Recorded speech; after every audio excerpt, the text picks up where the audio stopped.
आपला स्वाभिमान हा आपणच जपला पाहिजे आणि आपण तो जपला तर लोक आपल्याला किंमत देतील, नाही तर लोक आपल्याला किंमत देणार नाहीत. लोकांची एक टेंडन्सी असते की तुम्ही स्वतःचा स्वाभिमान जर टिकवला आणि स्वतः स्वाभिमानाने जगलात, कुणाच्या समोर हात कधी पसरले नाहीत, तर लोक तुम्हाला अगदी व्यवस्थित किंमत देतात.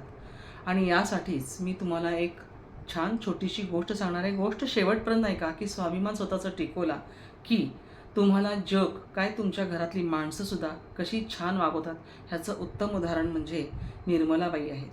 ही मी गोष्ट सांगण्यापूर्वी तुम्हाला एक शेवटची विनंती आहे की तुम्ही ही गोष्ट शेवटपर्यंत ऐका, व्हिडिओ स्किप करू नका. आणि तुम्हाला स्वाभिमानाने कसं जगायचं सांगणारा हा व्हिडिओ तुम्हाला बऱ्याच काही स्टेप्स सांगून जाणार आहे, बऱ्याच काही गोष्टी शिकवून जाणार आहे. त्या तुम्ही शेवटपर्यंत ऐका. नवीन असाल तर चॅनलला सबस्क्राईब करा आणि व्हिडिओ आवडल्यास लाईक करून शेअरसुद्धा करा. मी सुषमा तुमच्या सगळ्यांचं माझ्या हेल्दी आणि लिगल हेल्पलाईनमध्ये स्वागत करते.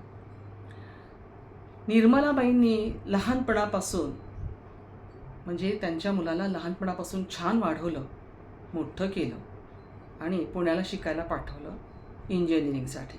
नवरा तरुण वयातच गेल्यामुळे त्यांचे हात अगदी दगडाखाली होते, परंतु त्यांच्याजवळ 10 एकरची आंब्याची शेती होती. त्यामुळे त्यांनी त्या 10 एकराच्या शेतीवरती जो पैसा मिळेल तो पैसा त्यांनी कमवला. त्या पैशावरती मुलाला मोठं केलं आणि त्याला पुण्याला शिकायला पाठवलं. मुलगा पुण्याला गेला, इंजिनिअरिंग शिकला, IIT कंपनीत नोकरीला लागला. तिथेच त्यांनी लग्नही केलं. एक अशी स्वार्थी मुलगी त्यांनी घरामध्ये आणली की जिला फक्त पैसा आणि पैसाच दिसत होता. तिला घरातली माणसं नको होती, ह्याची आई नको होती. त्यामुळे त्यांनी गुपचूप लग्न केलं आणि आईशी संबंधही तोडले. त्यांनी आईकडे परत वळून बघितलंसुद्धा नाही. आणि एक दिवस अचानक इतकं सगळं झालं तरीसुद्धा मात्र निर्मलाबाईंनी कधीही त्याच्यासमोर हात पसरले नाही किंवा ती बाई रडतही बसली नाही.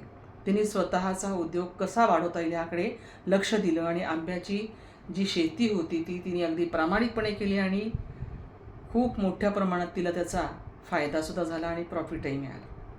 अचानक एक दिवस तिचा मुलगा आणि ती सून तिच्या दारात आले. मोठी कार घेऊन भल्या मोठ्या कारमधनं ते उतरले आणि आईला भेटले. आईला आश्चर्य वाटलं पहिल्यांदा की आज मुलगा आणि सून एवढे कसे काय भेटायला आलेत. म्हणून ती विचार करत होती की ठीक आहे, आईला आईची आठवण आली असेल इतक्या वर्षांनी, त्यामुळे आले असतील. तिने बिचारीने गोडाधोडाचं जेवण केलं. जेवायला दोघांना वाढलं. छानपैकी दोघं जेवले आणि जेवल्यानंतर थोडंसं आवरावर करत नाही आई, तोपर्यंत आईच्या हातामध्ये स्वतःची बॅग उघडून त्या बॅगमधनं 2 फाईल्स बाहेर काढल्या आणि त्या आईच्या हातात ठेवल्या. आणि तो म्हणाला की आई, मी पुण्याला मोठा फ्लॅट घेणार आहे आणि तो फ्लॅट घेण्यासाठी माझ्याजवळ पैसे नाही आहेत, म्हणून मी हे घर विकतो आहे. माझं बिल्डरशी बोलणं झालं आहे आणि 5 कोटीसाठी तो हे घर घ्यायला तयार झालेला आहे. त्यामुळे हे घर मी विकत आहे आणि तू आमच्यासोबत पुण्याला येऊ शकत नाहीस, कारण माझ्या बायकोला प्रायव्हसी लागते आणि त्यामुळे तुला आम्ही नेऊ शकत नाही त्या घरामध्ये. त्यामुळे तुझ्यासाठी आम्ही एक छान वृद्धाश्रम निवडलेला आहे आणि तिथे तुझे आम्ही ॲडमिशन घेत आहोत. म्हणून त्याने तो ॲडमिशन फॉर्म आईच्या समोर ठेवला. आईच्या डोळ्यात टचकन पाण्याला तिने ते लपवलं. तिने विचार केला की ठीक आहे, काही हरकत नाही आहे, बघूत आपण काय होईल ते. म्हणून तिने मुलाला अगदी शांतपणे सांगितलं, स्मित हास्य करत सांगितलं, चेहऱ्यावर कुठेही भीती, भय, चिंता, काळजी काहीही न दाखवता, हरकत नाही आहे, बिल्डरला बोलवून घे, उद्या व्यवहार करून टाकू. आईने एकच वाक्यामध्ये उत्तर दिलं.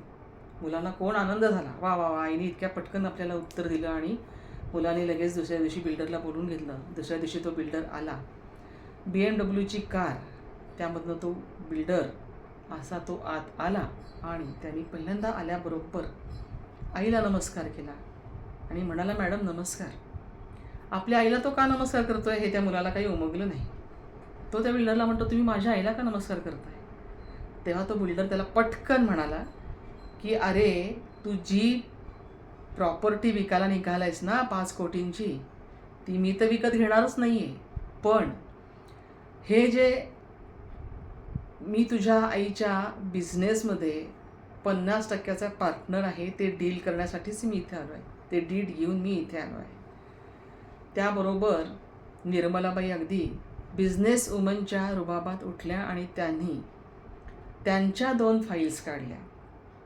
आणि त्या त्याच्या तोंडावर फेकल्या आणि मुलाला म्हणाल्या, 5 वर्षात माझ्याकडे तू तोंडही मला दाखवायला आला नाहीस, माझी चौकशीही कधी केली नाहीस, मला कधी विचारलंही नाहीस, तू आज येतो आहेस.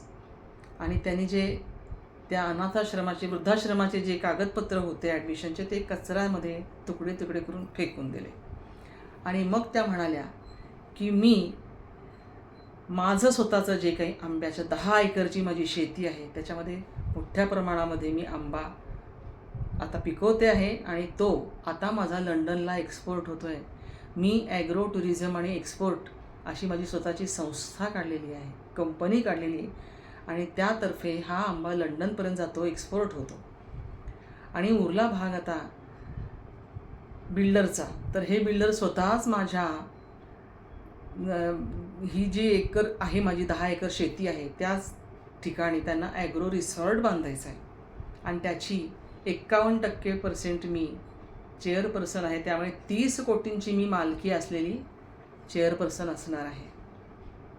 त्यामुळे मला तुमची गरज नाही आहे आणि मी ह्याच्यातलं काहीच विकणार नाही. हे सगळं ऐकल्यानंतर मुलाच्या पायाखालची जमीनच सरकली. तो म्हणाला, आई एवढा मोठा बिझनेस करू शकते, हे त्याला माहीतच नव्हतं.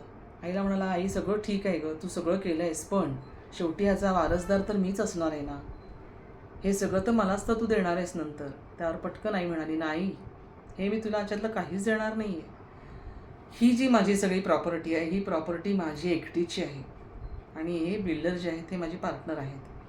त्यामुळे इथे जर तुला काही हवं असेल तर नोकरी मिळू शकते, तुला मॅनेजर म्हणून आम्ही इथे ठेवू शकतो, तुझ्या इंटरव्ह्यू घेतला जाईल, तुझी मुलाखत घेतली जाईल, तू त्याच्यात जर पास झालास तर तुला आम्ही इथे ठेवू आणि 50,000 रुपये तुला पगार मिळेल. आणि हो, इथे तू माझा मुलगा म्हणून नाही तर माझा नोकर म्हणूनच कामाला असशील. हे सगळं ऐकल्यानंतर मात्र त्या नवरा बायकोंच्या पायाखालची जमीन सरकली आणि त्यांना काय बोलावं तेच सुचलं नाही. काय सांगायचं आहे मित्रांनो याच्यामध्ये, स्वाभिमानाने जगा. मी म्हातारा झालो आहे, मी म्हातारी झाली आहे, आता माझं कसं होईल, माझी मुलं मला सांभाळतील का. त्या आईने त्या मुलाला एका शब्दात सांगितलं की मी तुमची एवढी नाही आहे, काळजी करू नका, तुम्ही माझी कुठलीच काळजी घेऊ पण नका, मी माझी समर्थ आहे, मी माझं सगळं करेन, तुम्ही तुमचं बघा, माझी कुठलीही तक्रार तुमच्या विरोधात नाही, मी तुमच्याकडनं कुठल्याही अपेक्षा ठेवत नाही, मला तुमच्याकडनं काही नको, पण तुला माझ्याकडनंही काही मिळणार नाही.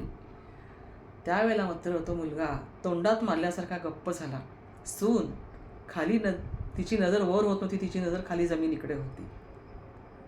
तर सांगायचं एवढंच आहे की स्वतःचा स्वाभिमान स्वतः टिकवा, स्वाभिमानाने जगा. कोणाच्याही आधाराची, अगदी तुमच्या मुलाच्या सुद्धा आधाराची गरज नाही, सुनेच्या सुद्धा आधाराची काही गरज नाही आहे.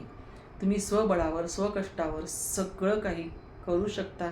फक्त एकच गोष्ट तुमच्याजवळ असणं खूप गरजेचं आहे, तो म्हणजे स्वाभिमान.